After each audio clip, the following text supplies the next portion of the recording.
li amri wahlul 'uqdatam min lisani yafqahu qawli. Alhamdulillah ala nikmatil iman wal Islam. Alhamdulillah, kita panjatkan puji syukur kehadirat Allah Subhanahu wa taala yang mana Allah telah melimpahkan kepada kita nikmat iman, nikmat Islam, nikmat sehat wal afiah, nikmat panjang umur dan ketaatannya, yang mana Allah masih menakdirkan kita sekalian untuk berkumpul di malam Lailatul Jum'ah di tempat yang barokah ini, insyaallah.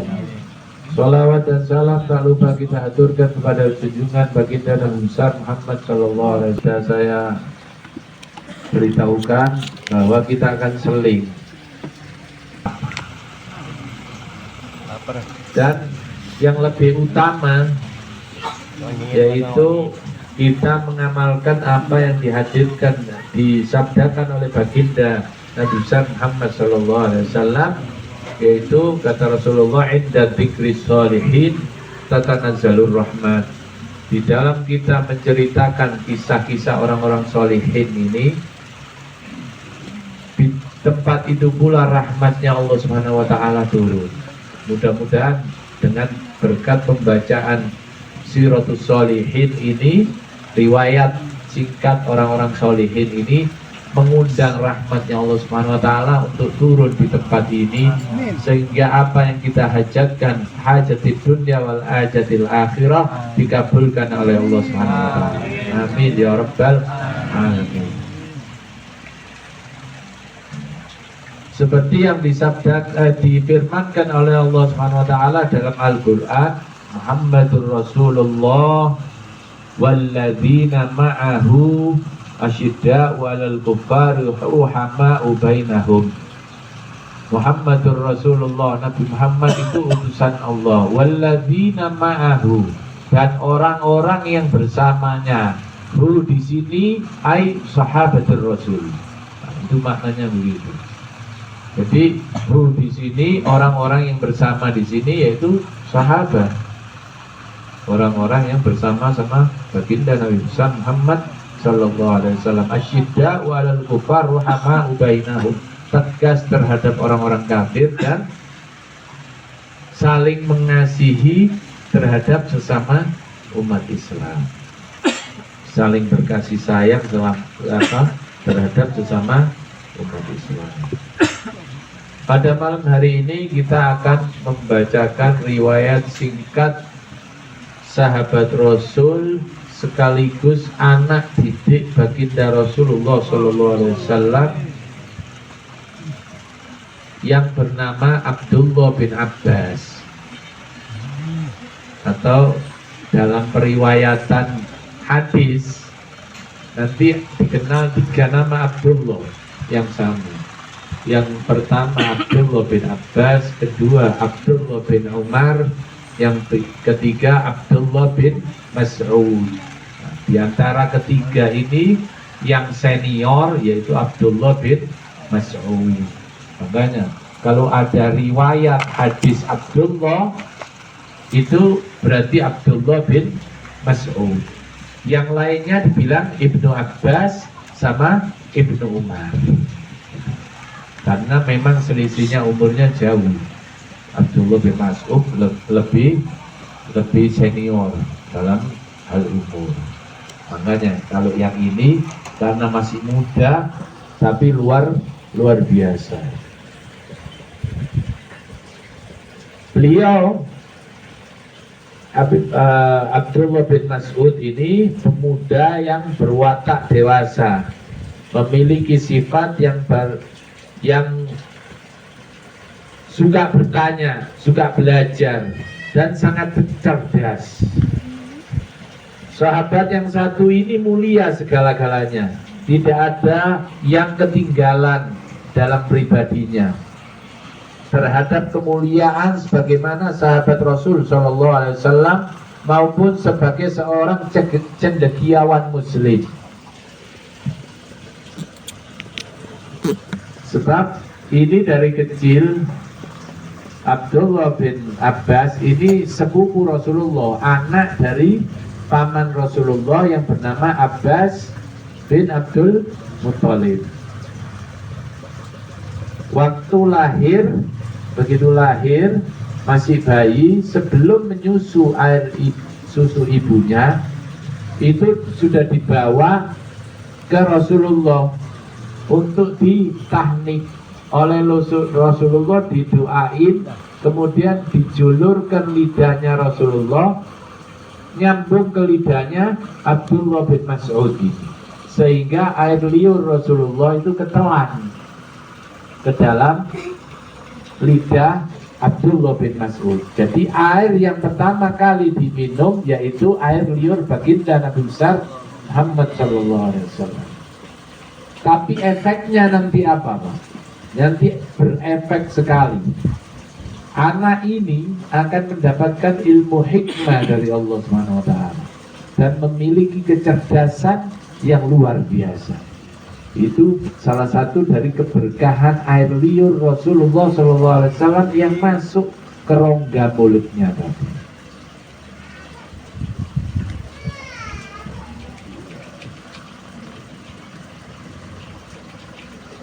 Pemuda yang sering dipanggil Ibnu Abbas ini sangat alim dalam kitabullah.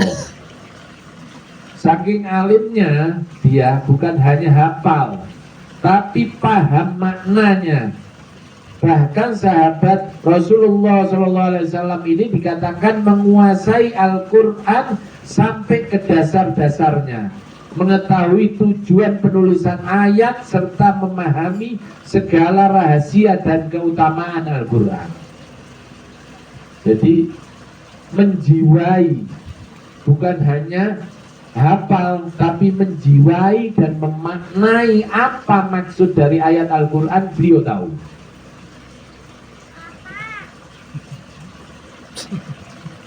Ibnu Abbas ini lahir 3 tahun sebelum peristiwa hijrah. Sebelum Rasulullah SAW hijrah ke Madinah, ketika masih di Mekah 3 tahun sebelum hijrah, Abdullah bin Abbas ini lahir.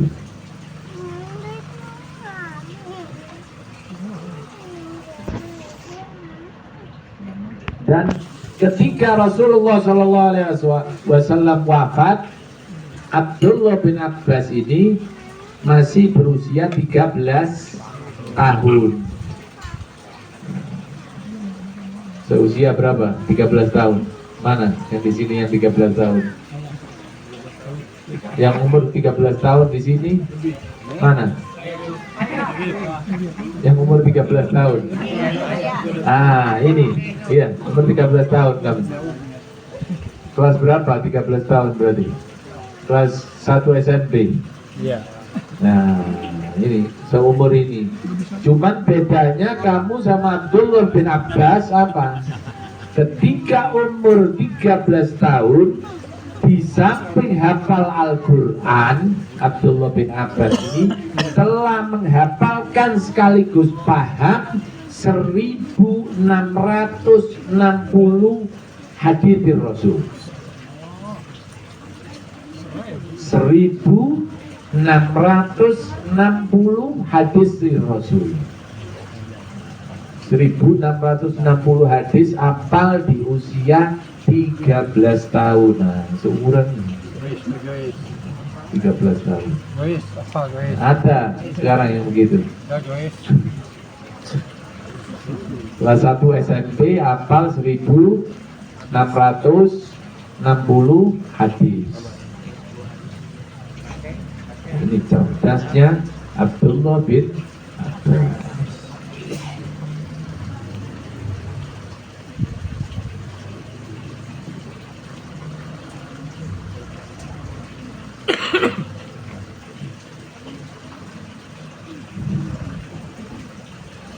Jadi pertama kali yang masuk ke rongga mulutnya yaitu air liurnya baginda Nabi besar Muhammad SAW sebelum air susu ibunya. Nah, masuknya air liur baginda Rasul ini masuk pula lah benih-benih ketakwaan dan hikmah ke dalam pribadi bayi itu. Bayinya Abdullah bin Abbas.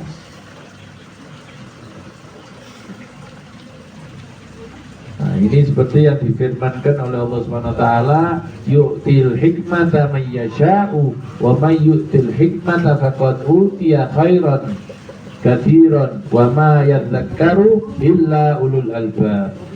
Allah menganugerahkan hikmah, kepahaman dalam tentang Al-Quran dan As-Sunnah kepada siapa saja yang dikehendakinya, dan barang siapa yang dianugerahi hikmah, ia benar-benar telah dianugerahi karunia yang banyak, dan hanya orang-orang yang berakal lah yang dapat mengambil pelajaran dari firman Allah. Surat Al-Baqarah ayat 269.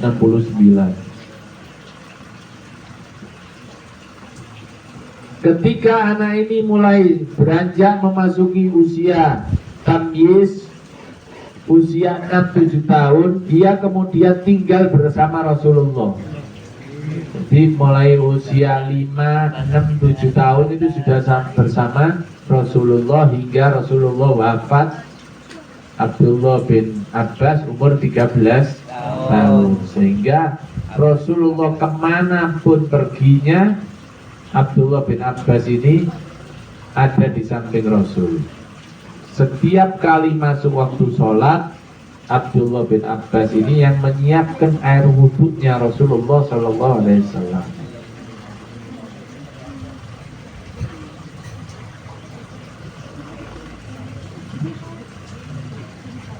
Ibnu Abbas selalu menyediakan air wudhu apabila Rasulullah SAW tidak berwudhu. Bila Rasulullah SAW tengah sholat, anak yang masih remaja itu juga turut sholat.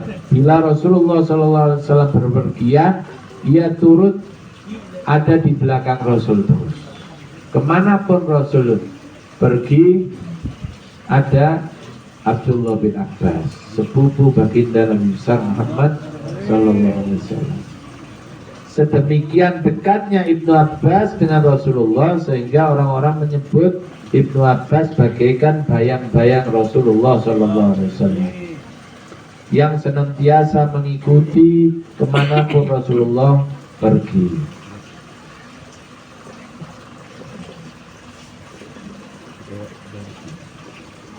Ibnu Abbas mampu menghafal ribuan hadis dan teladan tindak tanduk, meneladani tindak tanduk Rasulullah SAW yang kemudian menjadi pedoman bagi umat setelahnya.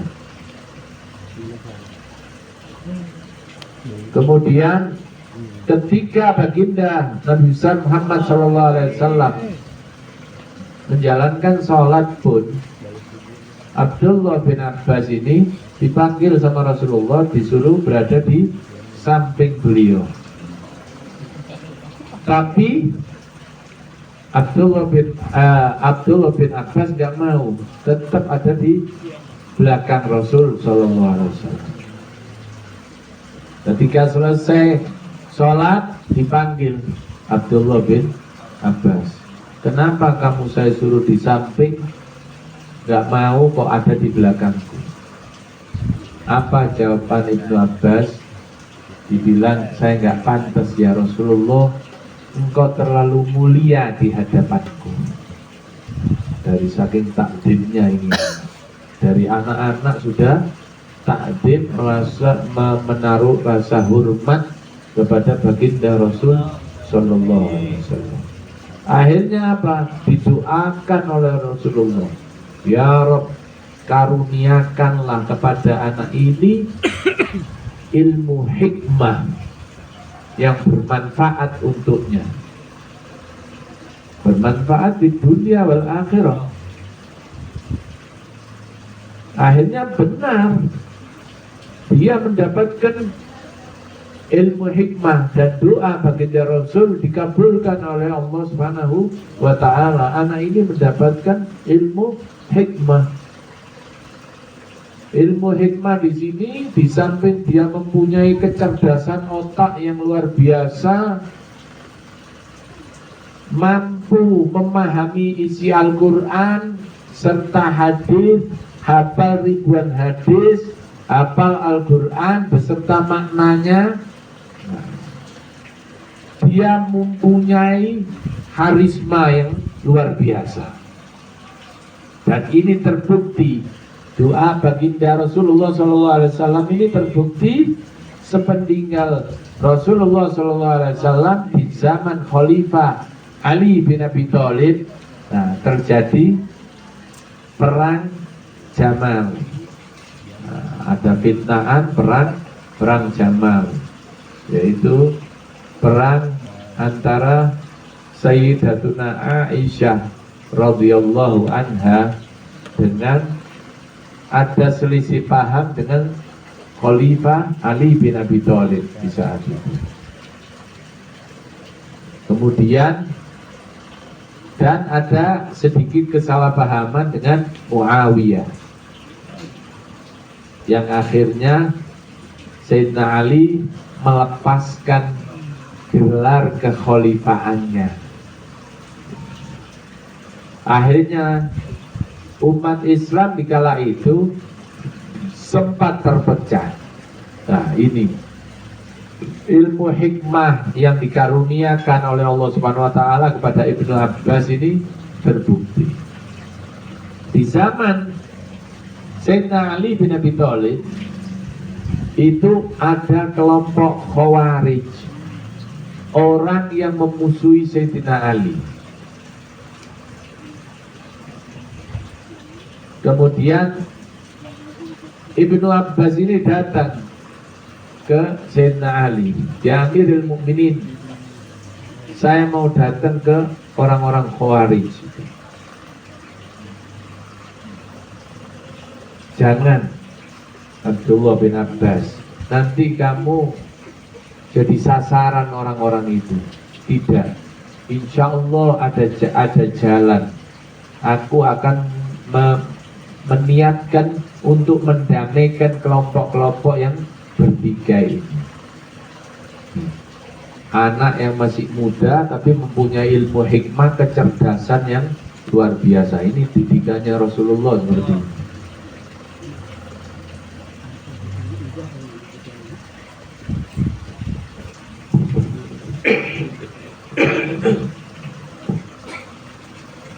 Kemudian datang Abdullah bin Abbas ini menemui orang-orang Khawarij itu. Menemui orang-orang Khawarij, kemudian mengucapkan salam di tengah-tengah mereka. Assalamualaikum. Disambut oleh orang-orang Khawarij pada berdiri. Waalaikumsalam warahmatullahi wabarakatuh.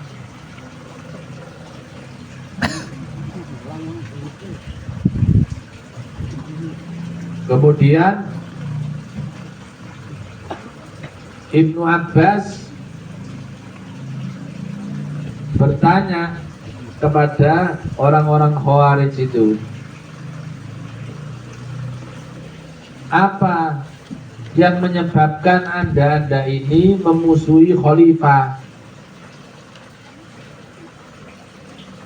Orang-orang yang dilihat sama Ibnu Abbas, orang-orang ini rajin ibadah, baca sholat, Qur'annya bagus, sholatnya bagus. Kenapa dia kok memusuhi Khalifah Ali bin Abi Thalib? Ini makanya ini kalau sekarang ada orang-orang Khawarij itu, ini cikal bakalnya dari sini, Pak. Mulai dari zaman Rasul ada. Jadi sholat dia bagus, sholatnya, puasa, ngajinya bagus, tapi orang yang tidak sesuai dengan keinginannya itu dibilang sesat.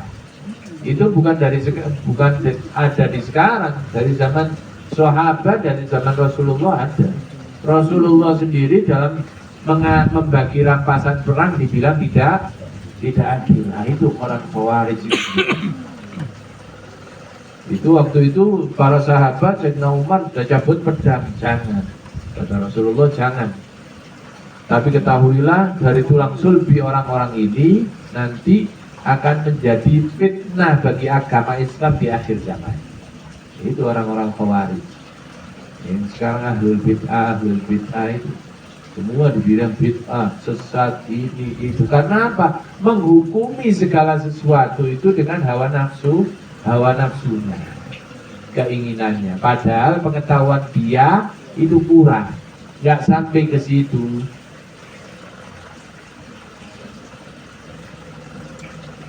Nah, kemudian orang-orang Khawarij ini dikumpulkan oleh Ibnu Abbas. Ditanya, apa yang menyebabkan kau ini memusuhi Khalifah Ali bin Abi Thalib? Kemudian beberapa jamaah yang menjadi juru bicara itu datang mengungkapkan, kami membenci Khalifah Ali bin Abi Thalib itu karena 3 perkara, kata orang-orang Khawarij itu. Karena penasaran, Ibnu Abbas menanya, apa itu? Kata orang Khawarij, pertama yang menyebabkan orang-orang Khawarij ini nggak suka kepada Sayyidina Ali bin Abi Thalib, yaitu bertahkim, mengangkat hakim kepada manusia tentang urusan agama Allah Subhanahu wa taala.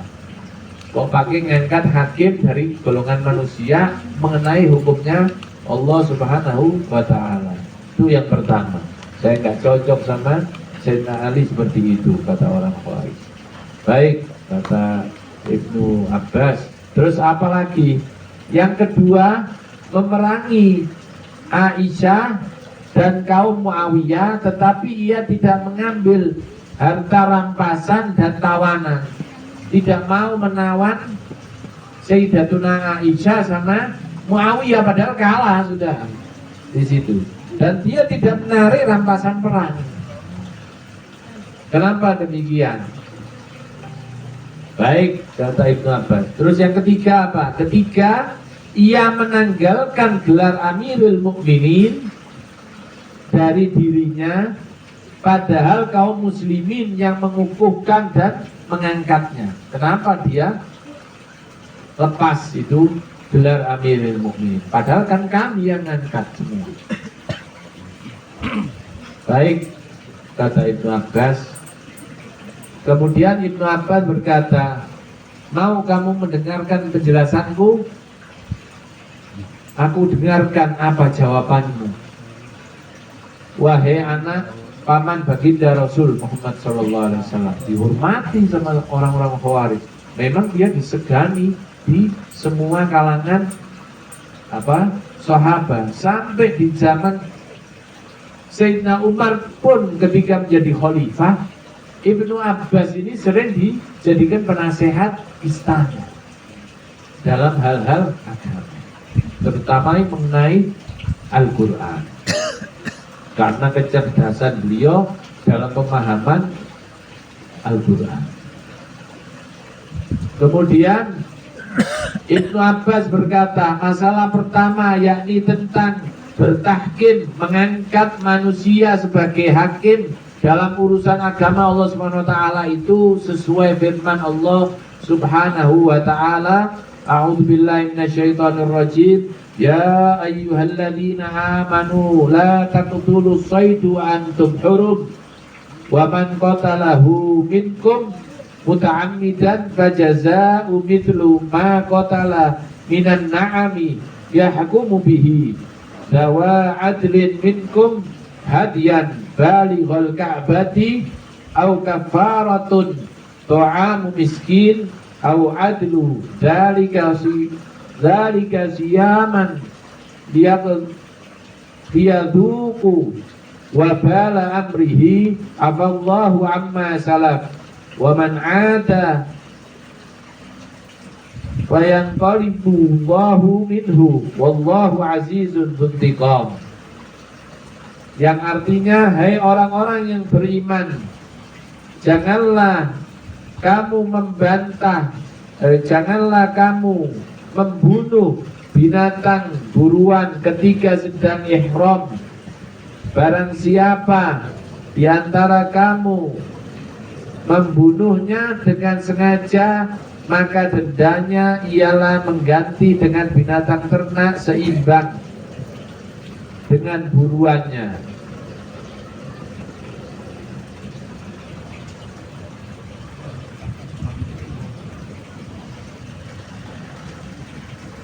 menurut putusan dua orang yang adil di antara kamu sebagai hadiah yang dibawa sampai ke Ka'bah, atau dendanya membayar kafarat dengan memberi makan orang-orang miskin dan berpuasa seimbang dengan makanan yang dikeluarkannya itu, supaya dia merasakan akibat buruk dari perbuatannya.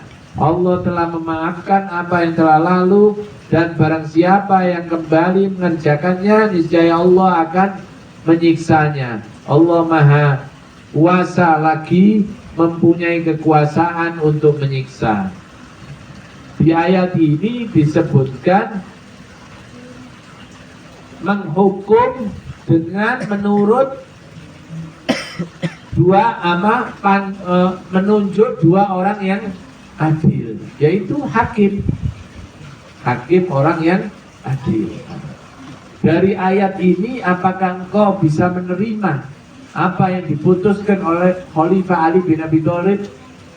Direnungkan oleh orang-orang Khawarij. Akhirnya mereka bisa menerima keputusan Khalifah Ali bin Abi Thalib. Itu masalah yang pertama.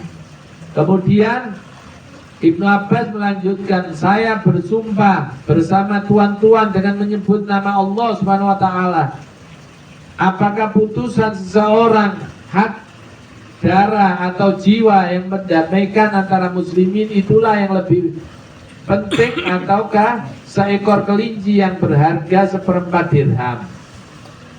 Para jamaah menjawab, tentu darah kaum muslimin dan perdamaian di antara umat mereka yang lebih penting. Ibnu Abbas berujar, marilah kita keluar dari permasalahan ini. Akhirnya permasalahan pertama selesai, mengangkat hakim dari kalangan manusia untuk memutuskan masalah agama. Karena ada tuntunannya tadi di surat Al-Maidah ayat 95 yang dibacakan tadi. Kemudian masalah yang kedua, yaitu Ali bin Abi Thalib berperang tapi tidak menawan Sayyidatuna Aisyah yang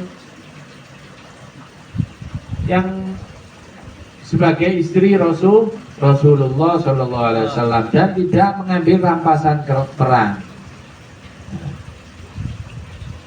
Ibnu Abbas membacakan satu ayat, yaitu A'udzubillahi minasyaitonirrajim, An-nabiyul aula bil mu'minina min anfusihim wa azwajuhu ummahatuhum wa ulul arhami ba'duhum aula bi ba'din fi kitabillah minal mu'minina wal muhajirina illa an taf'alu ilal aulaikum ma'rufan kana dzalika bil kitabi mastura.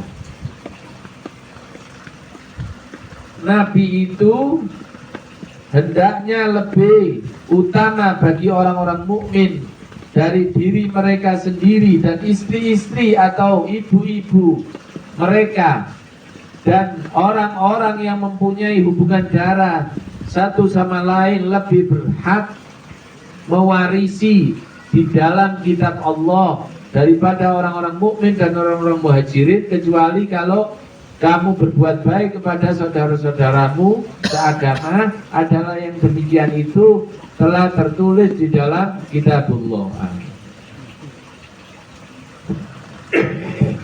Nah, ini disebutkan oleh beliau bahwa Nabi SAW dan istri-istrinya itu lebih utama dari orang-orang mukminin. Ibnu Abbas berucap, kalau engkau menahan ummahatul mukminin, apakah engkau berani tidak mengakui bahwa Sayyidatuna Aisyah itu bukan ummahatul mukminin? Kalau engkau tidak mengakui, engkau akan kafir. Berarti benar atau tidak tindakan Amirul Mukminin Sayyidina Ali bin Abi Thalib tidak berani menahan Sayyidatuna Aisyah walaupun kalah perang, dan tidak mengambil rampasan perangnya berdasarkan ayat ini. Akhirnya mengakui orang-orang Khawarij tersebut bahwa benar apa yang kau sampaikan wahai Ibnu Abbas. Nah, permasalahan kedua selesai. Lalu permasalahan ketiga, yakni Ali menanggalkan gelarnya Amirul Mukminin. Nah, kata Ibnu Abbas, sesungguhnya ketika perjanjian Hudaibiyah ditandatangani oleh Rasulullah SAW, mula-mulanya menyuruh untuk ditulis perjanjian dari Muhammad Rasulullah. Lalu kemudian orang-orang musyrikin berkata, seandainya kami mengakui engkau Rasulullah, tentu kami tidak menghalangi engkau mengunjungi Baitullah dan tidak memerangi engkau. Karena itu tulislah nama engkau saja, yakni Muhammad bin Abdullah. Rasulullah pun memenuhi permintaan mereka seraya berkata, demi Allah, aku adalah Rasulullah sekalipun kalian tidak mempercayaiku. Nah, dari tindakannya Rasulullah sendiri, bukan sahabat, Rasulullah sendiri menanggalkan gelarnya dia sebagai Rasulullah. Yang penting sudah diomongkan bahwa aku Rasul utusan Allah. Tapi di perjanjian Hudaibiyah itu ditulis Muhammad bin Abdullah, bukan Rasulullah. Diterima. Dengan alasan yang ketiga ini, apakah engkau mau menerima alasan kenapa Sayyidina Ali menanggalkan kekhalifahannya? Karena kalau tidak akan terjadi pertumpahan darah melawan Muawiyah bin Abi Sufyan. Waktu itu menginginkan untuk menjadi khalifah setelah Sayyidina Ali bin Abi Thalib. Makanya Sayyidina Ali nggak mau pertumpahan darah sesama muslim, lebih baik diserahkan. Dengan jawaban Ibnu Abbas tersebut, kemudian mereka menjawab, ya Allah, kami setuju. Hasil pertemuan itu antara Ibnu Abbas dengan mereka, orang-orang Khawarij, dengan alasan-alasan yang dikemukakan itu menyebabkan 20.000 orang yang membenci Sayyidina Ali kembali masuk ke dalam barisan Sayyidina Ali. Setelah peristiwa diskusi cerdas itu, jumlah orang yang memusuhi sang khalifah hanya 4.000. Asalnya 24.000 orang Khawarij, tapi 20.000 karena diplomasi jawaban Ibnu Abbas mengakibatkan 20.000 orang Khawarij kembali mengikuti Sayyidina Ali bin Abi Thalib. Nah, tinggal 4.000 yang memang yang ngeyel itu. Demikian juga Ibnu Abbas ini menghormati ulama-ulama yang beliau belajar. Itu sengaja beliau kalau datang ke tempat gurunya, ke ulama-ulama dulu, sahabat-sahabat yang senior, itu datang ke rumahnya, di depan tangga rumahnya itu waktu siang hari, gurunya masih tidur, ngapain dia? Gelar jubah selendangnya itu, sorbannya digelar di pintu masuk rumahnya gurunya, digelar di situ, dia duduk di situ sambil menunggu gurunya yang lagi tidur di siang hari. Ada sekarang murid begitu, belajarnya sore tapi siang sudah sampai rumahnya gurunya, dia gelar nungguin gurunya. Ibnu Abbas sampai ada satu orang ahli hadis bilang, wahai anak paman Rasulullah, kalau engkau mau mengambil hadis dariku, tinggal kamu mengutus orang, nggak perlu kamu datang ke sini. Kata Ibnu Abbas, apa? Saya dididik oleh Rasulullah untuk khidmat, untuk hormat kepada guru-guru saya. Datang nyamperin guru. Dari kecerdasannya, beliau rumahnya sendiri dibuka menjadi jamiah. Kalau sekarang seperti universitas. Tapi bedanya universitas zaman Abdullah bin Abbas. Kalau sekarang dosennya banyak, kalau itu dosennya cuma beliau sendiri yang ngajar berbagai disiplin ilmu. Dan beliau juga menjadi rujukan tempat bertanya di zamannya. Ini orang-orang yang luar biasa. Kemudian waktu wafatnya pun luar biasa. Ketika jasad beliau Ibnu Abbas itu meninggal di usia 71 tahun, ketika akan dimasukkan ke liang lahat, itu ada suara yang keluar dari dalam makam tersebut, tapi tidak ada orangnya. Apa suara yang keluar di situ? Yaitu, ya ayyatuhan nafsul mutmainnah, irji'i ila rabbiki radiyatan mardiyah, fadkhuli fi ibadi wadkhuli jannati. Yang artinya, hai jiwa yang tenang, kembalilah kepada Tuhanmu dengan hati yang puas lagi diridhoinya, maka masuklah ke dalam hamba-hambaku, kata Allah Subhanahu wa taala, dan masuklah ke dalam surgaku. Mudah-mudahan dengan dibacakan riwayat singkat orang-orang solihin ini, Ibnu Abbas, kita mendapatkan keberkahan dari beliau-beliau. Ini saja yang bisa saya sampaikan pada taklim kita malam hari ini. Kurang lebihnya mohon maaf. Wallahu a'lam bishawab. Al-Fatihah.